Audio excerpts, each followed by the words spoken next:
basado en hechos reales.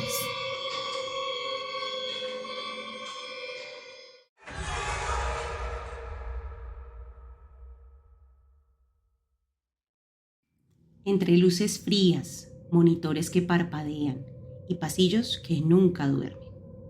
Los médicos también escuchamos historias que no se pueden explicar. En este episodio especial de Alta Voluntaria, abrimos la puerta a esas experiencias que se cuentan en voz baja. Acompáñanos a escuchar estas 4 historias reales, compartidas por profesionales de salud que la vivieron durante el turno nocturno. ¿Un poco paranormales? ¿Cuáles son los sonidos de la morgue? Alguien te llama por tu nombre y solo estás al lado de un cadáver. El tiempo se detiene. A veces, el miedo no está en la muerte, sino en lo que queda cuando el hospital se queda en silencio. Un hospital nunca duerme, eso dicen. Y estas historias se escuchan cuando el reloj marca las 12.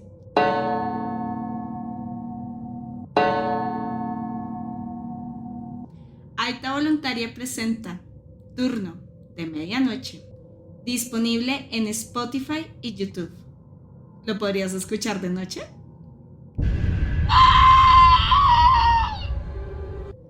En el hospital nada se pierde, excepto el turno, la paciencia y a veces el alma.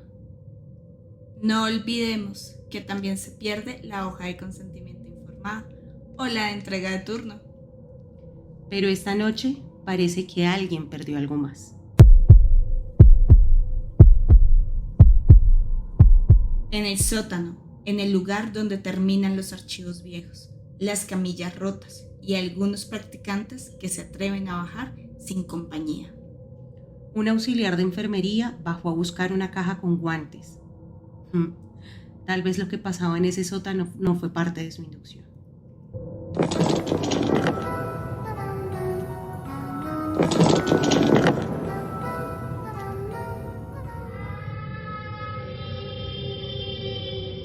¿Escuchaste eso? Algo tiró de su camisa, giró, pero no había nadie. En la silla oxidada del fondo solo había una pequeña bata blanca.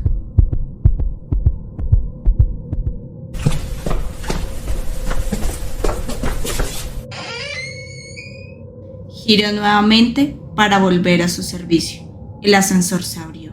El reloj marcaba las 3 de la mañana. Se escucha una voz infantil en el intercomunicador.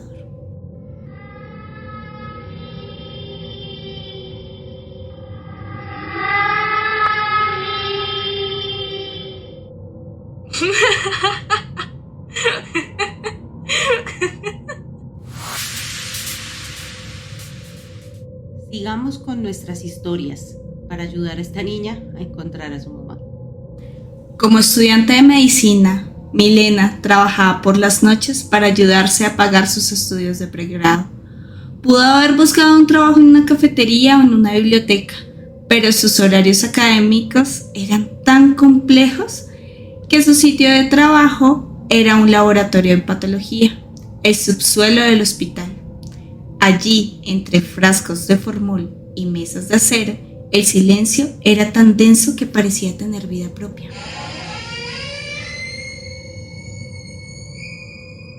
Los pasos se escuchaban aunque nadie caminara. Las puertas se abrían sin manos que la empujaran y a veces las sillas del área administrativa se movían solas, chirriando suavemente sobre el piso frío. Para no enloquecer, ella ponía música en uno de los computadores ubicados 2 oficinas atrás, pero la música se apagaba. A veces se cambiaba la canción de un vallenato alegre a una instrumental fúnebre. ¿Algo la estaba acompañando? Tal vez no le gustaba el volumen o quería poner otro ambiente. Milena se sentía incómoda, pero fingía demencia. Caminaba, acomodaba la silla, encendía el equipo de nuevo o le daba play a la música otra vez y seguía trabajando. Volvía a pasar 1, 2 y 3 veces y ella se sumía en la rutina. Finalmente fueron casi 4 años trabajando en ese lugar. Nunca vio nada, pero cada noche el laboratorio parecía recordarle que allí había algo más que partes corporales en estudio. Desde entonces, los que trabajan allí dicen que si dejas música encendida después de medianoche, la próxima canción no la eliges tú.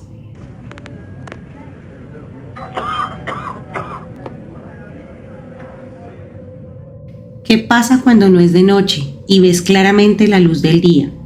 No estás solo, están todos tus compañeros, no hay sombras ni pasillos vacíos, solo trabajo, formol, bloques de parafina y algo más. Se realizan necropsias con la precisión y el respeto que la ciencia lo exige. Era otro día más en el laboratorio. Llega un caso doble, un par de gemelas con síndrome de Down. Una de ellas más pequeña que la otra, cabía en la palma de la mano.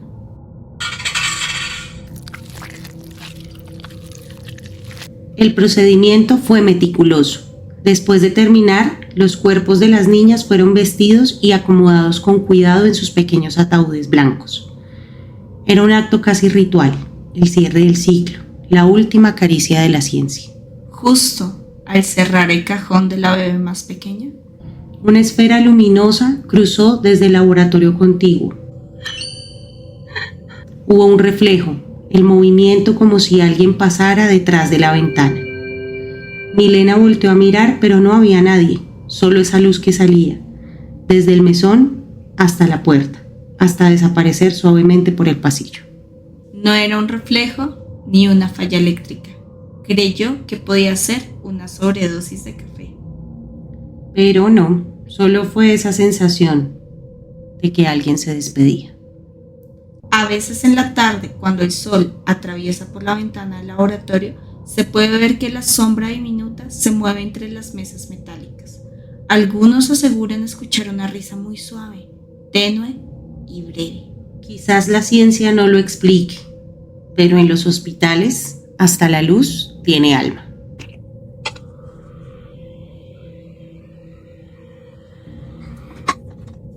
A veces, la soledad del turno de noche es el mejor escenario para que se revelen las historias no contadas, como si el lugar no quisiera que estuvieras solo, pero tampoco te quisiera ir. Era el internado, donde sientes más ojeras que ganas de estudiar. Juan estaba en un hospital y esa noche era el único de guardia. Sobre las 2 de la mañana, la hora en que el sueño más aprieta y las sombras más se alargan, Juan debía hacer las evoluciones del servicio. Se refugió en un pequeño consultorio donde solo contaba con una mesa, un escritorio, un computador y una camilla.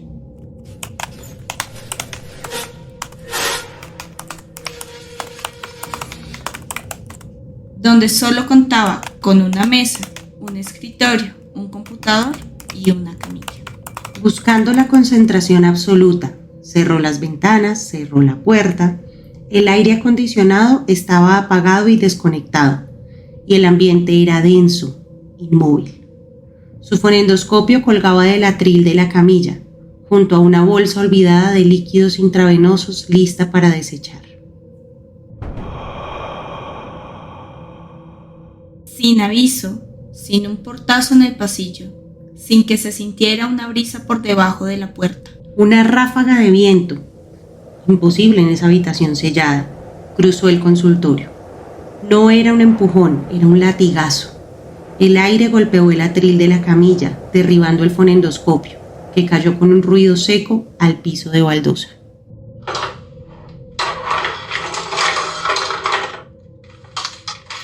Los líquidos de la bolsa, que antes estaban quietos, comenzaron a agitarse violentamente de un lado a otro. Parecía un péndulo furioso, como si una mano invisible la estuviera sacudiendo con un mensaje claro. No quería que él estuviera allí. En ese consultorio, cada vez que entra un interno nuevo y se queda a solas, encuentra una bolsa de líquidos olvidada, con leves movimientos laterales, esperando echar del sitio a todo aquel que quisiera usar el consultorio. Su turno ya terminó.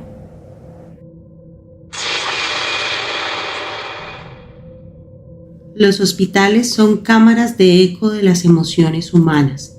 La alegría por un bebé que llega al mundo, la tristeza absoluta por el ser amado que se va, el arrepentimiento, el abandono, la esperanza. Toda esa energía se queda flotando en los pasillos y en los hospitales centenarios, donde la historia se cuenta en cirugías y duelos. En esa energía, a veces, toma forma.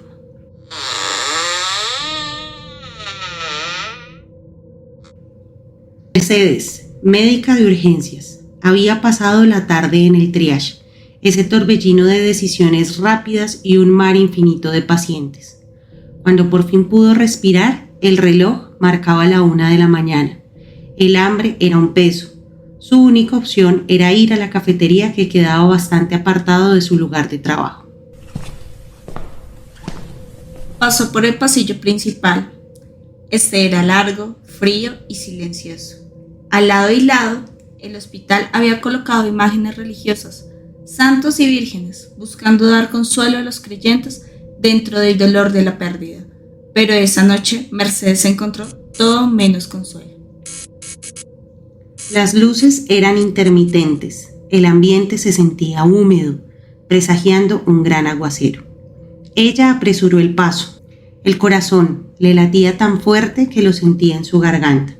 Sentía que la electricidad se iría en cualquier momento. Se fue la luz. La oscuridad era completa. Mercedes sintió el miedo ascender desde los pies, un pánico visceral que solo dura un instante, pero que se siente eterno. No tardó más de un minuto en que la electricidad volviera. Cuando la luz regresó, ella estaba inmóvil en su sitio. Sintió una necesidad ineludible de ver a su alrededor, de confirmar que nadie más la estaba acompañando en el pasillo. Su mirada, nerviosa, se detuvo justo al lado. Una de las estatuas religiosas, que antes le había parecido una figura de yeso inerte, ahora parecía mirarla fijamente. No era el ángulo, no era la luz, era su presencia. Unos ojos tallados que parecían devolverle la mirada con una intensidad que la dejó paralizada. ¿La estaba protegiendo de algo desconocido que se había movido en esa oscuridad absoluta? ¿O era algo misterioso disfrazado de protección? Es una pregunta que a la fecha Mercedes aún se hace. El hambre desapareció por completo. La visita a la cafetería no fue posible. Salió corriendo de vuelta a urgencias, aguantó el ayuno hasta el amanecer, prometiéndose nunca más recorrer esos pasillos de noche. Por suerte, su trabajo se limitaba a urgencias, donde tenía su área de descanso, y allí también podía guardar la merienda traída de casa, un alimento seguro, lejos de los ojos vigilantes de las estatuas. El hambre se quita con miedo, el mejor menú de medianoche. Pero el hospital siempre tiene los ojos que miran en la oscuridad y a veces no son humanos. El cansancio es el peor enemigo del personal de salud. Es la puerta de entrada a la paranoia, la hora en que la mente, vulnerable, confunde el sueño con la realidad. Pero hay lugares donde el sueño no es un descanso, sino una trampa. Y si en el hospital se acumula la vida, en urgencias se acumula lo que no quiso irse. Alejandra era una enfermera con una particularidad. Pese a su corta experiencia en urgencias, sus turnos parecían tener un imán para los pacientes más críticos. Por eso, sus turnos siempre fueron en la sala de reanimación. A las 3 de la mañana, el volumen de pacientes bajó. Era la hora sagrada del descanso, el momento en el que ella y sus compañeras podían turnarse para robarle una hora al agotamiento en un pequeño cuarto. Alejandra, exhausta, se cubrió con una manta delgada y se desplomó. Cayó en un sueño profundo, pero no tardó en volverse un infierno personal. Su cuerpo se sentía pesado, anclado a la cama, incapaz de moverse. Una sensación asfixiante la atrapó en sus sueños, como si algo estuviera sentado en su pecho. Abrió los ojos, desesperada, no veía nada, solo la oscuridad densa del cuarto. pero su cuerpo estaba completamente inmóvil. No podía mover las extremidades, se sentían amarradas a la cama. Quería gritar, pero no podía. Su corazón latía con una velocidad frenética que resonaba en sus oídos. Sucedió lo peor. Algo comenzó a llamarla, una voz tétrica y profunda, que parecía venir desde muy cerca, casi pegada a su oído. No podía moverse debajo de la manta. Estaba indefensa. Alejandra. La voz se cayó de repente, un instante de silencio absoluto, roto por el sonido más bendito que Alejandra pudo escuchar. Era la voz de una compañera preguntando si estaba bien. No le contestaba, pese a que llevaba unos cuantos minutos a su lado. La luz se encendió. Alejandra entreabrió los ojos nuevamente y sintió el alivio más grande de su vida. Su compañera estaba sacudiéndola suavemente del hombro, llamándola. Al contacto, la parálisis desapareció. Fue libre y pudo moverse. Desde ese turno, Alejandra se niega a descansar. Sigue en la sala de reanimación, asistiendo a los pacientes críticos.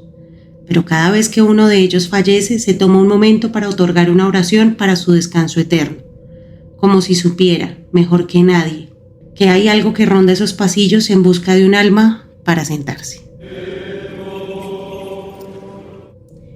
Dicen que en un hospital lo que mata no es la enfermedad, sino la fatiga. A veces la fatiga te permite ver más allá de lo que dice la ciencia. Y a veces la única forma de ahuyentar a la sombra es rezar por ella, o por las almas que dejó atrás.